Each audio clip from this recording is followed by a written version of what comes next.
je vous ai organisé, chers amis, un grand texte au niveau des verbes irréguliers en anglais. C'est vraiment une des pierres angulaires pour bien le comprendre, mais évidemment aussi pour bien le parler. Si on a des verbes irréguliers, vous imaginez bien qu'on a aussi des verbes réguliers. Souvenez-vous, on l'a tous vu à l'école, vous avez les trois colonnes pour les verbes réguliers. Pour les verbes irréguliers, vous avez la forme infinitive, par exemple to walk, ok? Et pour le passé, pour le participe passé, qu'est-ce qu'on fait? On rajoute à chaque fois ed. Ça, c'est une forme régulière. On rajoute ed après la forme infinitive sans le to. Donc, ça s'appelle la base verbale. L'infinitive sans le to, par exemple, to walk, ok? On ne prononce pas le L.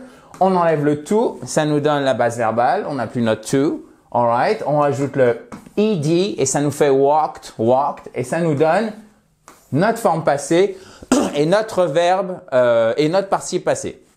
Même chose par exemple pour to play. Attention ici, c'est un son assez fort. C'est pas to play. C'est pas un E accent grave. Non. C'est to play. Qu'est-ce qu'on fait? Played. Played. Fois 2. Vous l'avez ici. Deux exemples pour illustrer tout ceci à la forme passée. He walked to the store. Il est allé au magasin à pied, par exemple, yesterday. Hier. Autre exemple, chers amis, she played the piano. Voyez, quand on dit elle a joué ou elle joua du piano, on dit the piano, the guitar, n'importe quel instrument, ok? So, she played the piano. Vous pouvez retenir ces deux exemples, ils sont tout simples et ça illustrera parfaitement ceci est un cœur, ceci est une tentative de cœur, nos verbes réguliers. Maintenant, on a des verbes irréguliers. Je vous dirais qu'en fait, parmi ceux qui sont vraiment indispensables, les essentiels, les fondamentaux, vous en avez à peu près 200 à connaître et ceux-ci voient leur forme changer, mais vraiment de manière irrégulière. C'est-à-dire que là, par exemple, vous voyez, vous avez trois formes différentes. To go, went, gone. So, for example, they went to the cinema. Ils sont allés au cinéma.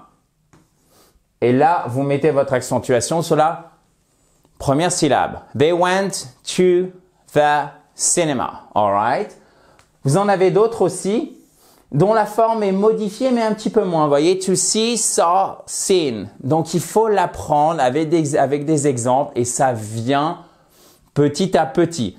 Vous avez d'autres verbes, par exemple le verbe to bet, qui est parier, dont la forme passée, je vous refais les trois colonnes, en fait, est exactement la même. Bon, ben là, pas trop le choix. Là aussi, il faut l'apprendre. Un autre verbe qui fonctionne comme ça, c'est to set, etc., etc., etc. Donc, ce que je vous propose, si vous êtes d'accord, c'est première chose, vous pouvez télécharger toutes les slides que vous voyez ici. On va faire un exercice. Vous avez aussi un quiz d'application. Il suffit de cliquer sur le i en haut à droite ou sur le lien qui est juste en dessous dans les commentaires pour y accéder. Et tout ça, vous êtes gâtés. C'est en accès libre. Le lien en commentaire. Pas en commentaire, mais dans la description de la vidéo, pardon, il faut aller cliquer dessus si vous n'êtes pas sur mobile, si vous êtes sur mobile ou sur tablette, parce que je pense que vous ne verrez pas le i en haut à droite. Alors, du coup, ce que j'ai fait ici, je vous ai mis 16 phrases, si je dis pas de bêtises, oui, 16 phrases, avec 2 ou 3 pièges, je me souviens plus exactement si c'est 2 ou 3. Donc, suivez bien et à chaque fois, le but, c'est pas de deviner le bon temps ici, c'est vraiment de travailler les verbes irréguliers. Donc, trouvez la forme passée de l'infinitif qui est indiquée ici. Par exemple, to swim, I a lot the day before yesterday. J'ai beaucoup nagé avant-hier. I swam a lot the day before yesterday. Donc, le i devient un A. Donc, to swim fait swam, swam. Et ça, vous voyez, ce changement au niveau voyelle, c'est quelque chose que vous verrez souvent. Le i devient un A, devient un U.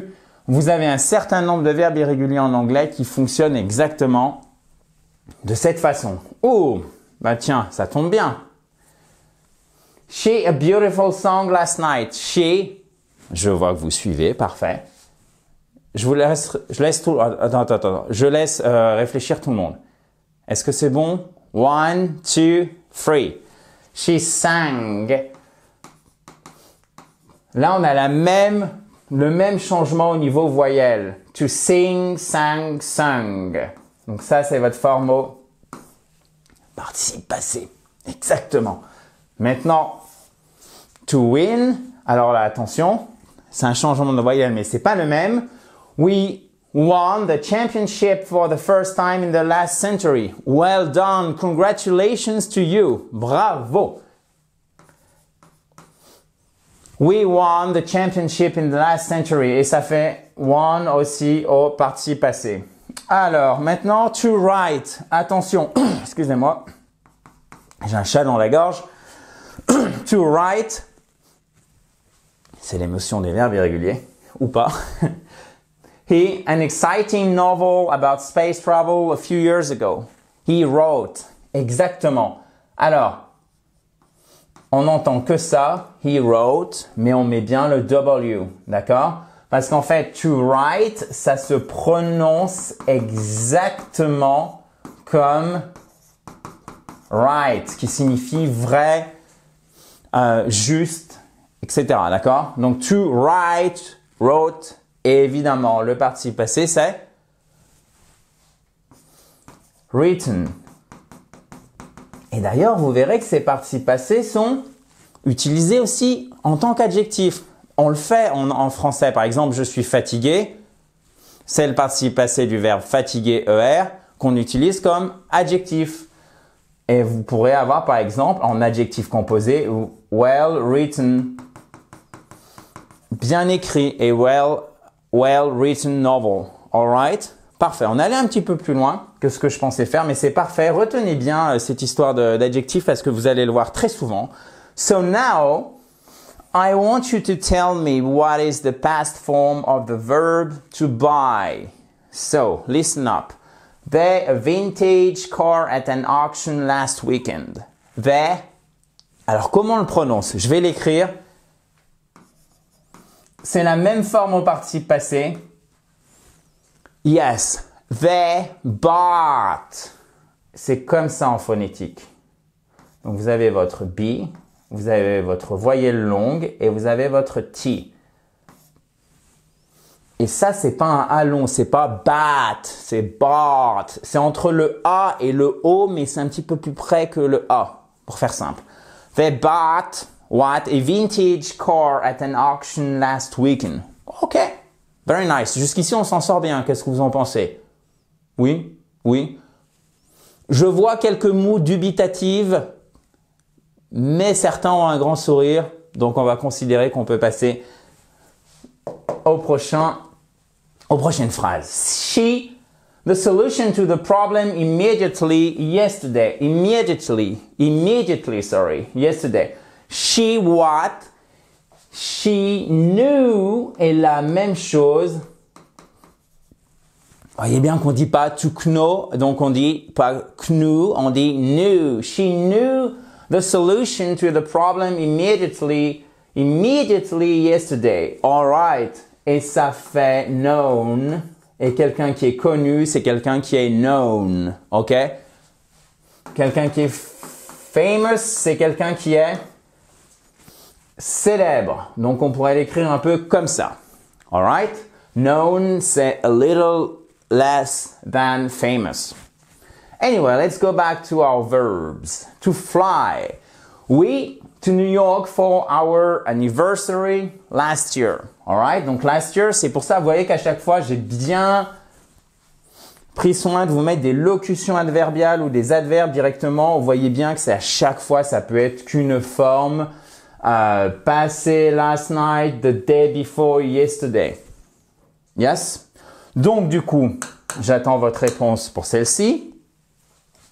We knew the solution to the problem immediately. Okay, we, yes, we flew.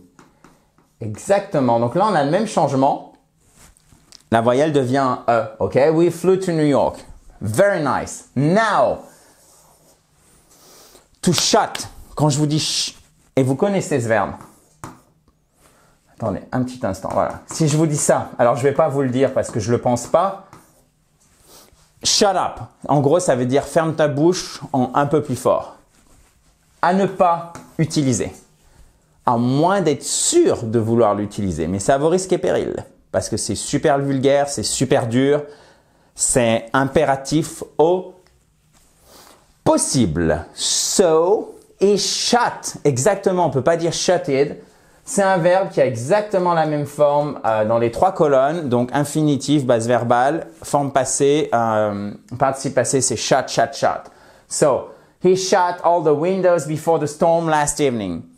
Very nice. Now to stay. Alors, je vous donne un petit indice. Vous vous souvenez quand je vous ai dit qu'il y avait quelques petits pièges? Celui-ci en est un. They're in a cozy cabin during their last vacation. La cabine, ça peut être le mobil-home, ça peut être aussi le bungalow, ça peut être aussi comme un chalet en montagne. C'est tout ça en même temps. C'est vraiment la petite habitation qu'on va avoir dans un bois, dans une forêt, à la montagne, au bord d'un lac, par exemple. Ça se fait beaucoup. Au United States of America, USA, pour ceux qui ne connaissaient pas la signification exacte du sigle. So, they, exactement, je vous avais suivi. Vous vous souvenez ce qu'on avait vu avec to play? Where is to play? Yes, right here. Played. Et ben, c'est exactement la même chose pour stayed. They stayed. So, they stayed in a cozy cabin during their last vacation. Very nice. Je vois que tout se passe bien. Ensuite, to see, saw, seen. Et d'ailleurs, je veux pas faire de mauvais jeu de mots, mais on l'avait déjà vu. Et c'était vraiment facile, je suis désolé, trop tentant. So, I saw that famous artwork when I visited the museum 2 weeks ago. Artwork. And artwork, c'est, sorry, give me 1 second, guys. Artwork, c'est l'œuvre d'art. Famous, on l'avait vu ici, c'était célèbre. I saw, alright? I saw that famous artwork when I visited the museum 2 weeks ago. Very nice. Et on finit en beauté avec ces 6 phrases. Yes, 1, 2, 3, 4, 5, 6. She a many interesting. Vous voyez que ici, en fait, le E, il est zappé. Pourquoi? Parce que comme on accentue sur la première syllabe, on a notre accent tonique sur la première syllabe. Du coup, le E ici, il est compressé totalement. Et hop, c'est un peu comme s'il s'était échappé. Du coup, ça nous donne interesting articles over the weekend. Et c'est tellement intéressant, je trouve, et tellement important. Je voulais vous dire important, mais je vous ai aussi dit, lapsus révélateur, intéressant cette prononciation parce que sans elle, même si vous maîtrisez les verbes irréguliers, ça ne va pas fonctionner, chers amis, d'accord? Donc c'est pour ça qu'à chaque fois, je sais que je vous, entre guillemets, si je peux être un peu familier, je vous casse la tête avec la prononciation, mais c'est tellement important. Et moi, je veux que vous parliez bien anglais, c'est le seul but de ces vidéos. Donc vraiment, faites attention à chaque fois à la prononciation. C'est pour ça que j'insiste autant, encore une fois. So, nouveau piège. Alors celui-ci, il est particulièrement retors puisque c'est to read et c'est exactement la même forme à l'écrit au passé et au participe passé, sauf qu'en fait, qu'est-ce qui se passe? Ces deux-là, la prononciation change. Vous voyez, ça, c'est prononcé ici avec un i long. To read, et ici, ça se prononce exactement comme la couleur red. So, she read many interesting articles over the weekend. Et on n'oublie pas de faire le pluriel ici. Articles. OK? Articles. Yes. So, she read many interesting articles over the weekend. Now, we're going to finish. Not yet, but almost. OK? We're getting there. To finish, là aussi, nouveau piège. C'est quoi la forme passée? Exactement, we finished. Donc, c'est un verbe régulier. Je voulais voir si vous suiviez bien et que je voudrais éviter que vous fassiez l'exercice de manière mécanique. Ensuite, Et the marathon in record time yesterday. Alors, il y a plein de choses à dire sur cette phrase. Elle est vraiment intéressante. To run.